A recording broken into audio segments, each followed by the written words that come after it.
بسم اللہ الرحمن الرحیم۔ السلام علیکم دوستو میں امید کرتا ہوں کہ آپ سب دوست خیریت سے ہوں گے۔ تو دوستو میری اللہ پاک سے یہ دعا ہے کہ اللہ پاک آپ سب کو خیر و عافیت سے رکھے۔ تو دوستو سب سے پہلے شکریہ ان دوستوں کا جن دوستوں نے میرے چینل کو سبسکرائب کیا ہوا ہے۔ تو جو دوست نئے ہیں ان سے میری یہ گزارش ہے کہ وہ میرے چینل کو سبسکرائب کر لیں اور بن جائیں میرے چینل کے ممبر۔ دوستو آپ ویڈیو دیکھ رہے ہیں، ویڈیو کے نیچے ایک لال رنگ کا بٹن ہے، آپ نے اس کو دبا دینا ہے اور ساتھ والے بیل آئیکن کو بھی دبا دینا ہے اور آل پر کلک کرنا ہے تاکہ میں یوں ہی کوئی ویڈیو اپلوڈ کروں تو اس کا نوٹیفیکیشن آپ کو فوراً مل جائے۔ تو دوستو آج جو میں آپ کی خدمت میں ایک تعویذ لے کر حاضر ہوا ہوں، یہ ہے اپنے پیار میں پاگل کر دینے کا عمل۔ محبوب کے تن من میں پیار کی آگ لگا دینے والا تعویذ ہے یہ۔ ناراض محبوب خود حاضر ہوگا انشاءاللہ۔ تو دوستو اس تعویذ کی مدد سے آپ اپنے محبوب کو سزا بھی دے سکتے ہیں۔ بالکل اس کو سزا دینے کے لیے بھی ہے اور اس کو اپنی طرف مائل کرنے کے لیے بھی ہے۔ محبوب کو مطیع و بے قرار کرنے کے لیے یہ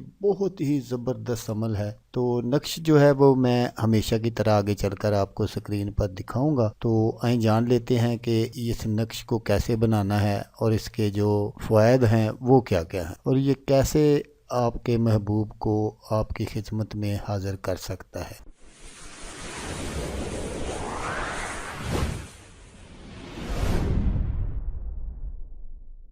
تو دوستو محبوب کو مطیع و بے قرار کرنے کے لیے شرف آفتاب میں آپ نے ایک لوہے کی تختی لے لینی ہے، چھوٹی سی بنوا لینی ہے جس پر یہ نقش لکھا جا سکے۔ اس پر آپ نے اس نقش کو بنا کر اپنا اور مطلوب کا نام بھی ضرور لکھنا ہے۔ پھر اس کو جہاں پر آگ جلتی ہو اس میں آپ نے اس کو ڈال دینا ہے۔ لوہے کی جو تختی آپ نے بنوائی ہے جس پر یہ نقش وغیرہ لکھا ہے اس میں آگ میں آپ نے یہ ڈال دینا ہے۔ اگر آپ آگ کا انتظام نہیں ہوتا تو آپ گھر میں بھی گیس والے چولہے پر بھی آپ اس کو رکھ سکتے ہیں۔ جب مطلوب مطیع و بے قرار ہو کر حاضر ہو جائے تو آپ اس تختی کو آگ میں سے نکال کر ٹھنڈا کر کے اپنے پاس محفوظ کر کے رکھ سکتے ہیں۔ تو دوستو یہ میاں بیوی کے لیے بھی بہت ہی زبردست ہے۔ اگر میاں ناراض ہے اور اس نے بیوی کو نکال دیا گھر سے، یا بیوی خود ناراض ہو کر گھر سے چلی گئی ہے تو پھر میاں بھی کر سکتا ہے۔ اگر میاں نے بیوی کو نکالا ہے تو پھر بیوی بھی کر سکتی ہے۔ یہ ایک ایسا نقش کامل ہے جس کسی نے بھی اس کو بنایا ہے وہ اپنے مقصد میں 100% کامیاب ہوا ہے۔ تو دوستو اگر آپ کو ویڈیو اچھی لگے تو آپ نے اس کو لائک اور شیئر ضرور کرنا ہے۔ ہو سکتا ہے آپ کو ضرورت نہ ہو، کسی اور دوست کو ضرورت ہو تو اس کا بھلا ہو جائے گا اور وہ دعائیں دے گا آپ کو بھی اور مجھے بھی۔ تو دوستو جیسا کہ میں آپ کو ہر ویڈیو میں کہتا ہوں اس بار بھی کہوں گا کہ آپ نے اس ویڈیو کو دیکھا، اس کے لیے آپ کا شکریہ۔ دعاؤں میں یاد رکھیے گا۔ اللہ حافظ، اللہ حامی ناصر۔